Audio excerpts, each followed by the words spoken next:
Be ready. 15 seconds.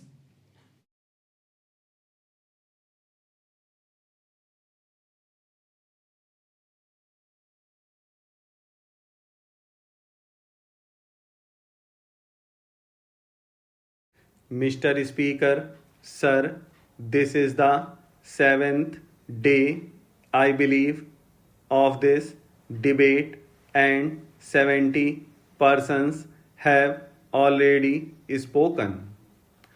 I am the 71st in the long procession.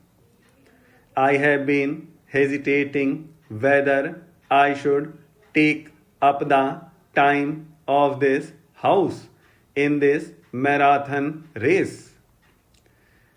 I might straight away say that I am not greatly interested where a particular state boundary is situated, and I find it very difficult to get passionate or excited about it.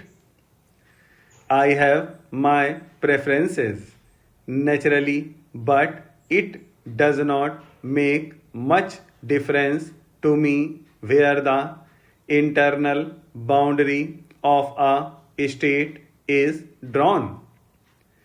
Infinitely more important is what happens on either side of the boundary, what happens within the state, and what happens to people inside a particular state who may linguistically or in any other sense from a minority.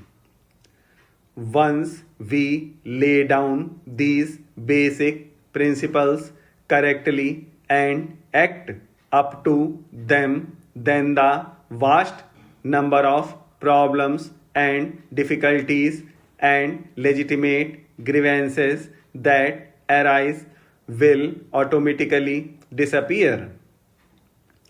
I may tell the House that I am not speaking specifically in my capacity as Prime Minister or on behalf of government, and I am not going to make any epo making pronouncement.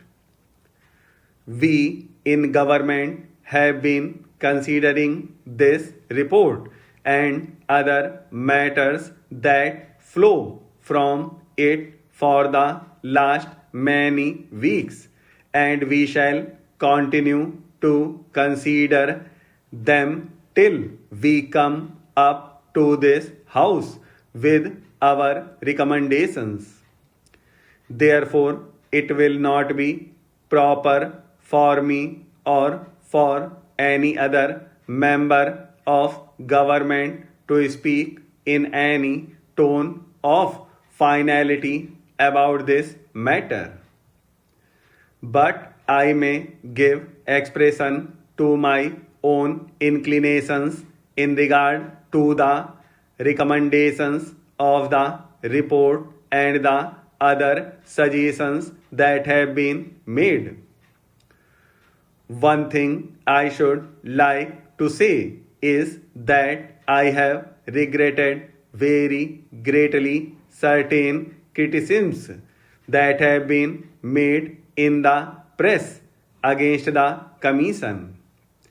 One can criticize the Commission's recommendations, of course, but to bring a charge of unfairness is itself unfair. It is the kind of approach which will make such work much more difficult hereafter. We choose eminent men. They take a great deal of trouble and tell us what they think about the problem.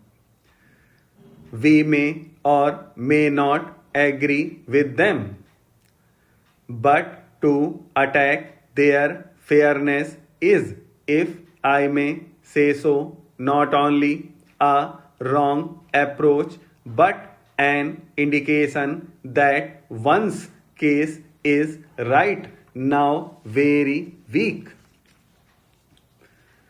May I also suggest for the consideration of this House that while members here represent their constituencies, they represent something more. Each member is not only a member for this or that area of India, but a member for India as a whole. He represents India, and at not time can he afford to forget this basic fact that India is more than the little corner of India that he represents. This is more necessary when we have to face certain forces which may be called separatist.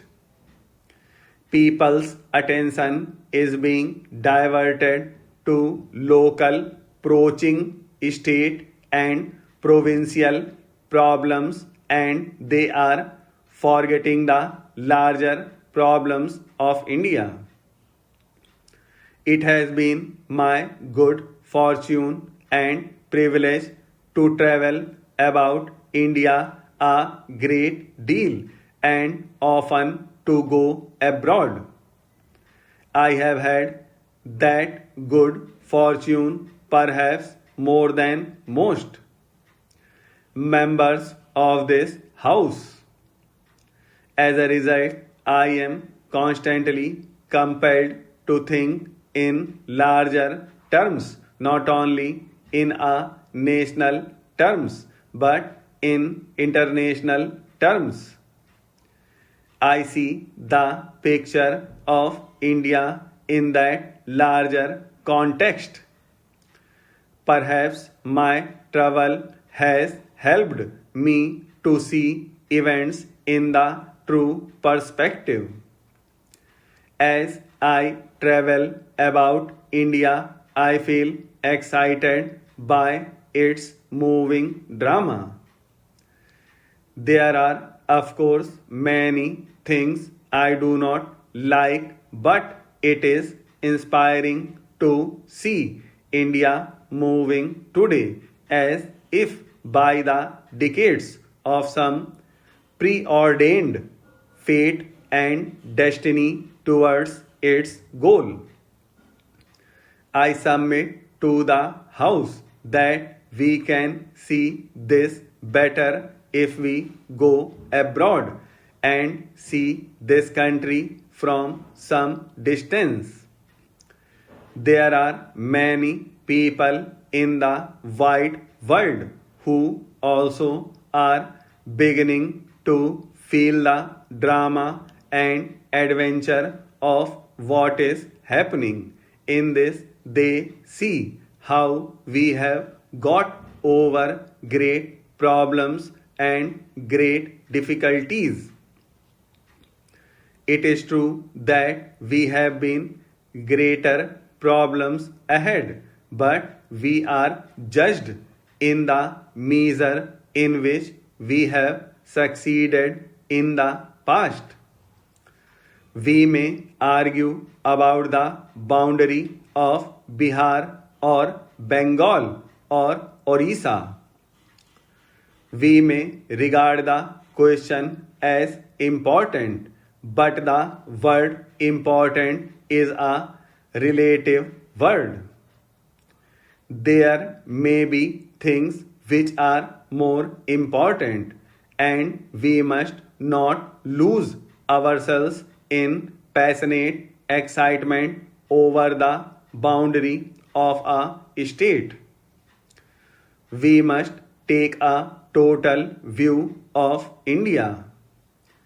We must, by constitution, convention, or otherwise, guarantee that a person, whether he lives on this side of the border of a state or the other will have the fullest rights and opportunities of progress according to his own way.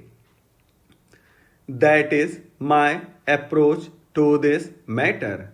But I feel that this larger outlook is sometimes lost sight of.